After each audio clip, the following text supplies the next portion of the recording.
Hello and welcome back to our channel Uniclass Chemistry. So we are continuing class 12 physics chapter number 10 wave optics and here we are in lecture number 3. आज का हमारा topic है starting topic है that is coherent and incoherent sources. But before we do that we have an topic from the previous video that is the wave equation. When we're doing interference, there is a equation where we simply use the capital E instead of E1, capital E instead of small e. So उसकी थोड़ी briefing कर लेते हैं कि वहाँ पर ये दोनों जो रिप्लेसमेंट हुई थी वो किस वजह से हुई. So we have two equations. Small e1 is equal to capital E1 sine and delta 1. Another equation is small e2 is equal to capital E2 sine delta 2. We have two different equation. अब उस equation पे हमने एक delta angle पे जितनी amplitude की हमारी frequency की जितनी एम्पलीट्यूड की हमारी वेव थी वो ड्रॉ कर दी. नाउ और दूसरी जो और हमारे पास जो एंगल था दैट इज डेल्टा 1 एंड यहाँ पर जो एंगल बनेगा वो भी हमारे पास बनेगा delta 1 because of parallel lines and this is transversal. So angles there corresponding angles are same. दोनों एंगल्स सेम है हमारे पास. And then the second wave हमारे पास आएगी जिसकी वेव इक्वेशन ये है E2 एंड डेल्टा 2 एंगल से हमने एक वेव खींची and the amplitude is E2 capital E2. ये हमारे पास हो गए. अब इन दो का अगर हम वेक्टर सम करते हैं तो हमारे पास रिजल्टेंट जो है वो यहाँ पर आएगा. वेक्टर एडिशन करेंगे तो हमारे पास जो उसका रिजल्टेंट आएगा वो यहाँ पर आएगा and the resultant is capital E because as the vector rule says R is equal to R1 plus R2. So E is equal to E1 plus E2 और उसको हम डिनोट कर सकते हैं स्मॉल e से. तो स्मॉल e या capital E इसी वजह से यहाँ पर डिनोट या सब्स्टिट्यूट किया गया. तो यहाँ पर जो हमारे पास इक्वेशन थी E1 plus small E1 square plus small E2 square is equal to 2 small E1 small E2 cos delta. उसकी जगह हमने कैपिटल E इसलिए लिया क्योंकि कैपिटल E जो है वो एम्पलीट्यूड है या कहें तो मेन है. जो साइन के पहले हमारे पास टर्म आती है वो हमारा एम्पलीट्यूड होता है. So that is the main reason why we take small e1 instead. We will take capital E1 instead of small e1. So the final equation is E1 square plus E2 square plus 2 E1 E2 cos delta, and delta is the actual S2 minus S1. That is equal to delta, and that is the phase difference between the two waves. Now is the topic coherent and incoherent sources. दो sources of light wave हमारे पास होंगे. coherent sources जिसमें change of phase जो है within the beam of light occurs in same point. जो change of phase हमारे पास होगा example के तौर पर change of phase ये फर्स्ट वेव हमारे पास है. ये फर्स्ट वेव है हमारे पास एंड देन इसके जस्ट नीचे सेकेंड वेव है जिसके क्रस्ट एंड डेप्थ जो है वो साथ में ही हो रही है यानी कि उसका फेज सेम है. यहाँ पर where the first wave is maximum the second wave is maximum and where the first wave is minimum the second wave is minimum. और ये एक कांस्टेंट फेज में दोनों वेव्स चलेंगे साथ में. अब इनकोहेरेंट सोर्सेज में हमारे पास जो लाइट वेव है वो फ्रीक्वेंट एंड रैंडम चेंज के साथ फेज चेंज होंगे यानी कांस्टेंट फेज नहीं होंगे. फर्स्ट वेव हमारी अगर ऐसे है then second wave will be like this. Second wave will be like this. तो हमारे पास ये सेकेंड वेव होगी. तो यहाँ पर जब फर्स्ट वेव का मिनिमम आएगा तो सेकेंड वेव का मिनिमम नहीं आएगा, ये बीच का कोई पॉइंट आएगा. और जब फर्स्ट वेव का मैक्सिमम आएगा तब सेकेंड वेव का मिनिमम पॉइंट आ जाएगा. और यहाँ पर रैंडम चेंजेस भी हो रहे हैं. जब मैक्सिमम है या मैक्सिमम लेकिन यहाँ पर मैक्सिमम, यहाँ पर मिनिमम। सो यहाँ दोनों चेंजेस आएंगे, तो that is called incoherent source of wave. That is easily understandable. Coherent means phase same and incoherent means phase difference. After learning about coherent and incoherent sources, we have to study about the intensity of coherent and incoherent sources.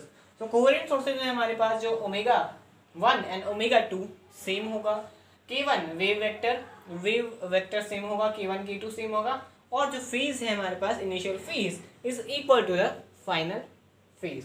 Omega हमारे पास angle of frequency है, वो दोनों same होगी।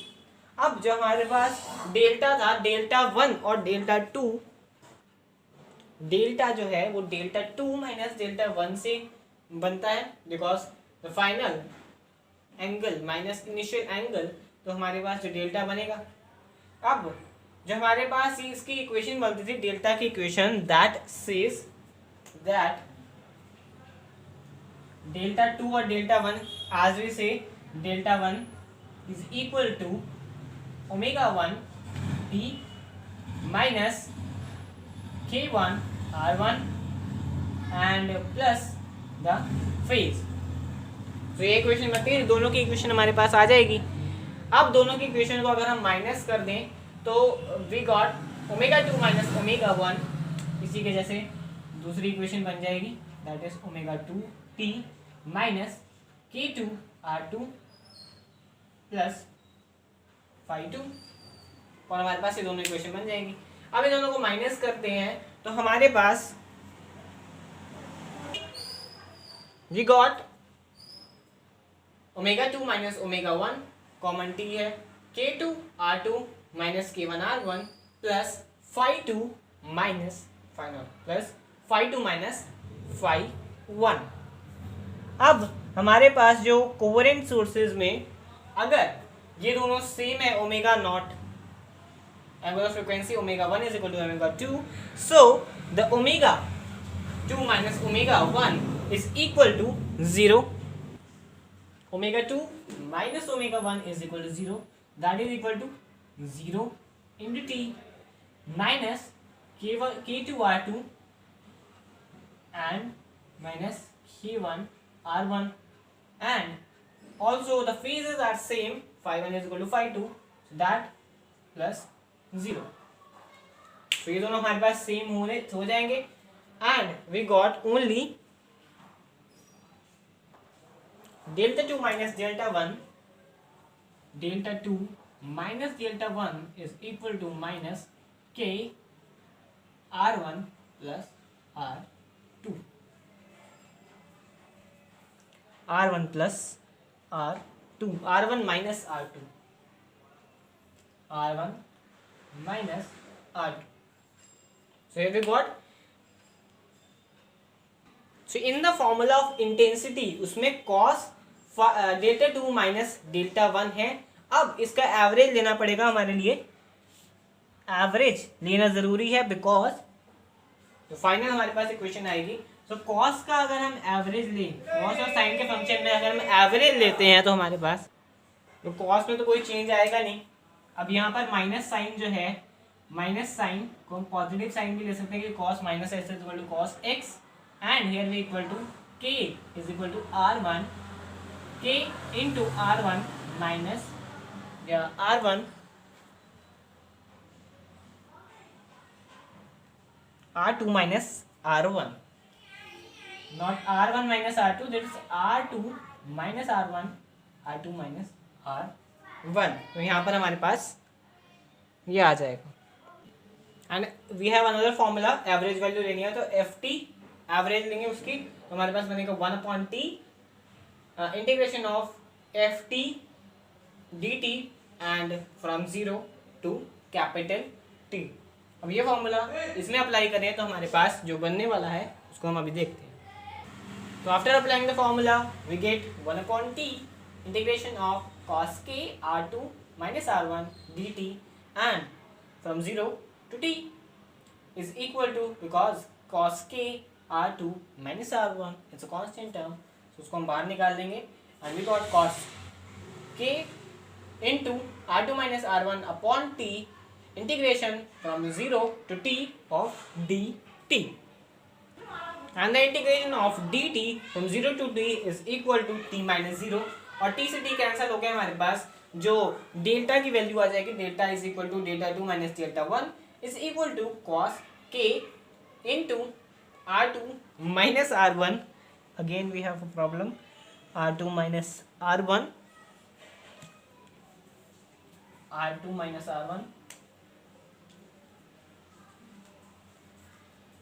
और इसी फॉर्मूले को हम इंटेंसिटी के फॉर्मूले में पुट कर देंगे क्योंकि cos डेल्टा 2 माइनस डेल्टा 1 की जगह so we got I is equal to I1 plus I2 plus 2 under root of I1 I2 and in place of cos delta 2 minus delta 1 we put cos k R2 minus R1 और ये coherent sources हैं so I1 और I2 intensity same होने वाली है तो उसको I dash के इक्वल रख दें हम तो I is equal to 2I dash plus 2I dash because I1 I2 जो मल्टीप्लाई होंगे और सेम होंगे तो I स्क्वायर बनेगा और I स्क्वायर रूट से कैंसिल हो जाएगा तो 2I dash plus 2I dash into cos k R2 minus R1 इसके आगे I is equal to 2I dash common आ जाएगा तो 2I dash into 1 plus cos k R2 minus R1 and we get a trigonometric identity where cos 1 plus cos theta 1 plus cos theta is equal to 2 cos square theta by 2 so identity हम इसमें proof put कर देंगे then we got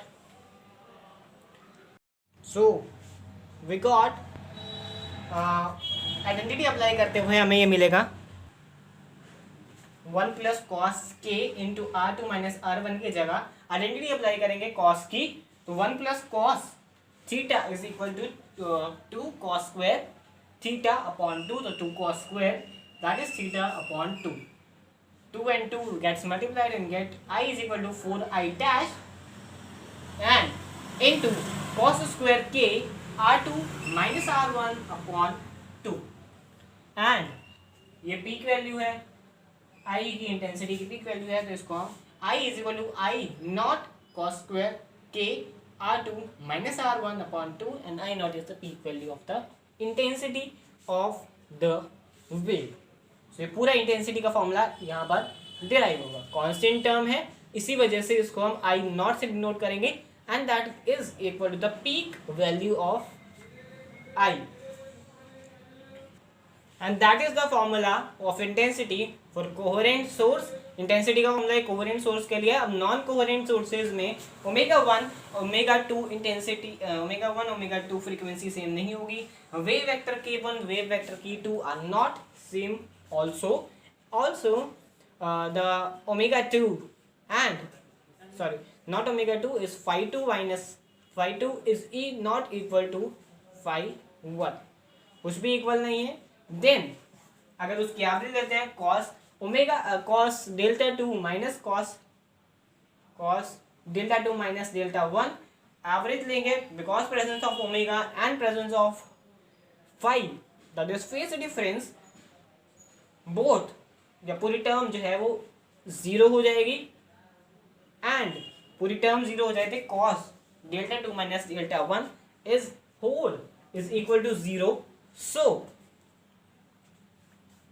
उसकी average zero है तो ये पूरी term zero हो जाएगी and that gives the formula of I is equal to I1 plus I2 plus 2 under root of I1 I2 और ये जीरो में मल्टीप्लाई होकर जीरो हो जाएगा और इंटेंसिटी का formula for non coherent sources will give us I is equal to I1 plus I2 So that's all for the video. I hope you will all understand the coherent and incoherent sources and the intensity of it and the starting portion of the video. So that's for the video. Thank you so much.